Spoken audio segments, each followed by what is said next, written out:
नमस्कार। विकास जनित विस्थापन के कुछ उदाहरण प्रस्तुत किए जाएंगे। इससे पूर्व विस्थापन के संबंध में जानकारी प्रदान की गई थी, जिसमें प्राकृतिक कारक, युद्ध, आर्थिक, राजनीतिक, सामाजिक, सांस्कृतिक कई कारकों का उल्लेख किया था, जिसमें प्राकृतिक कारक काफी महत्वपूर्ण था विस्थापन के कारण में। आज इसके कुछ उदाहरण जो है प्रस्तुत किए जाएंगे। प्रस्तुतकर्ता है श्री मूलचंद खटीक, सहायक आचार्य समाजशास्त्र, श्री प्रताप सिंह बारहट, राजकीय महाविद्यालय शाहपुरा, जिला भीलवाड़ा। विकास जनित विस्थापन के उदाहरण से पहले ये एक क्लिप आपके साथ।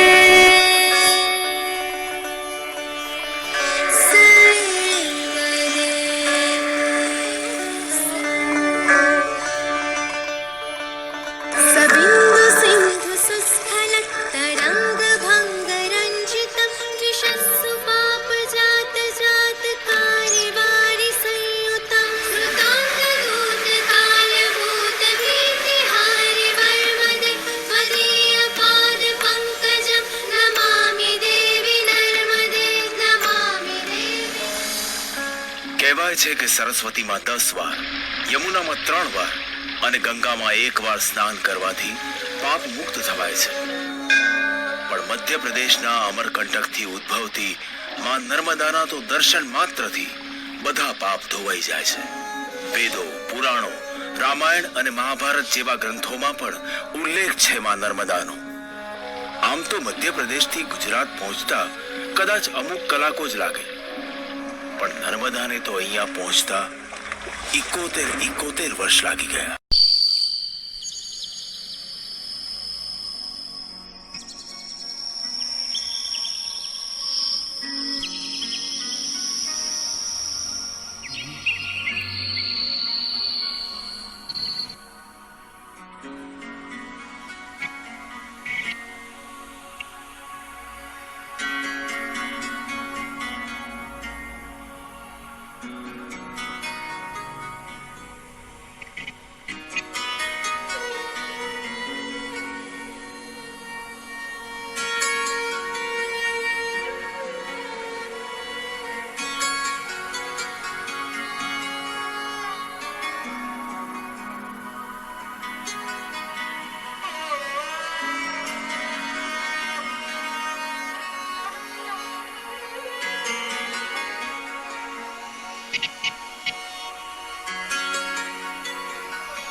विकास से संबंधित विस्थापन के कुछ उदाहरण में, जैसे कि आपने चलचित्र देखा था जिसमें टिहरी डैम और सरदार सरोवर डैम की झलक थी। भारत में पिछले 73 वर्षों से विकास की प्रक्रिया तेजी से चल रही है। विकास की दृष्टि से देश में अनेक नदी बांध योजनाएं चलाई गई। देश में अनेक विशालकाय बांध भी निर्मित किए गए और इनकी सहायता से विद्युत उत्पादन भी किया गया, लेकिन इसका पर्यावरण पर भी कहीं कहीं विपरीत प्रभाव पड़ा है और हजारों लाखों की संख्या में लोग विस्थापित भी हुए हैं। उन्हें अपना घर छोड़कर अन्यत्र जाकर बसने के लिए बाध्य होना पड़ा है। ये टिहरी डैम का दृश्य है। विस्थापन का प्रमुख उदाहरण टिहरी बांध है। यह बांध भागीरथी नदी पर बनाया गया है। टिहरी बांध एशिया का सबसे बड़ा तथा विश्व का चौथा बड़ा बांध है। 260.5 मीटर की ऊंचाई वाले इस बांध के निर्माण में लगभग 6,500 करोड़ रुपए व्यय हुए। टिहरी बांध परियोजना से टिहरी एवं आसपास के 125 गांव विस्थापन की समस्या से जूझ रहे हैं। बांध की ऊंचाई से पूरा टिहरी शहर डूब गया है। इसके अलावा भागीरथी एवं मिलंगना नदियों की घाटियों में स्थित 100 से अधिक गांव इसके डूब क्षेत्र में हैं। इस परियोजना से लगभग 1 लाख लोग विस्थापित होने की स्थिति में हैं।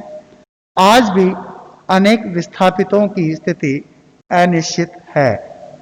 सरदार सरोवर बांध गुजरात में नर्मदा नदी पर बना है, जो विवादग्रस्त बहुउद्देशीय नदी घाटी परियोजना का एक दूसरा महत्वपूर्ण उदाहरण है। जहां तक पर्यावरणीय, आर्थिक, सामाजिक विवादों का संबंध है, सरदार सरोवर परियोजना टिहरी बांध से अधिक जटिल परियोजना एवं विवादग्रस्त है।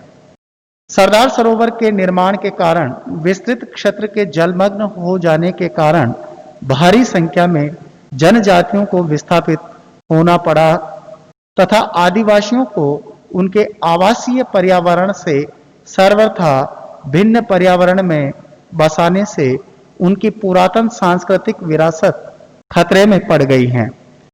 कुल 237 गांव तथा करीब 67,000 व्यक्ति प्रभावित हुए हैं तथा 26,465 एकड़ वन भूमि व 27,849 एकड़ सिंचित क्षेत्र जलमग्न हो जाएंगे, ऐसा मानना है। एक अन्य महत्वपूर्ण योजना का नाम है कोतली मैल परियोजना, जिसका निचला सिरा प्रसिद्ध तीर्थ स्थल लक्ष्मण झूले के काफी निकट होगा। कुल मिलाकर गंगा नदी या उसकी सहायक नदियों पर हिमालय में लगभग 21 नई बांध परियोजनाओं का निर्माण का कार्य चल रहा है। यदि ये सभी परियोजनाएं अगले 3-4 दशकों में पूरी होती है तो हिमालय की गंगा यमुना घाटी में विस्थापन की बहुत बड़ी समस्या तो उत्पन्न होगी ही, साथ ही यहाँ की प्रकृति पर मात्र 3-4 दशकों में इतना बड़ा बदलाव होगा जितना पहले कभी नहीं हुआ। इसके कारण विस्थापन तथा जलाशय जनित भूकंप जैसी समस्या नजर आएगी।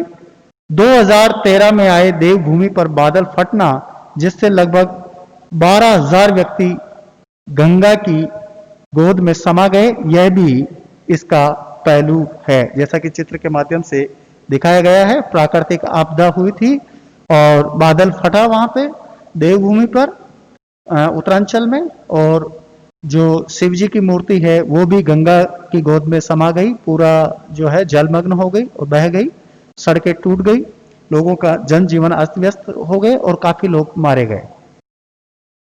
विकास संबंधी कुछ उदाहरणों से विस्थापन की समस्या का अनुमान लगाया जा सकता है। भारत में बांधों की संख्या 4,291 है। आधुनिकीकरण एवं औद्योगिकरण के दौर में वैज्ञानिकों एवं राजनीतिज्ञों में बड़े बांधों के निर्माण को ही विकास का संकेत समझा। वर्तमान में विश्व में बड़े बांधों की कुल संख्या लगभग 45,000 है। छोटे बांधों की संख्या इससे कई गुना अधिक है। विश्व के बड़े बांधों के डूब क्षेत्र में करीब 5 करोड़ से अधिक हैं।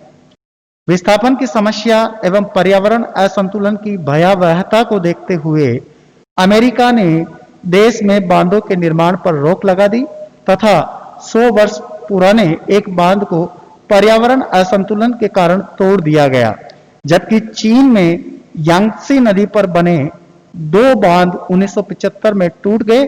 इस दुर्घटना के कारण 2 लाख व्यक्ति की मृत्यु हो गई।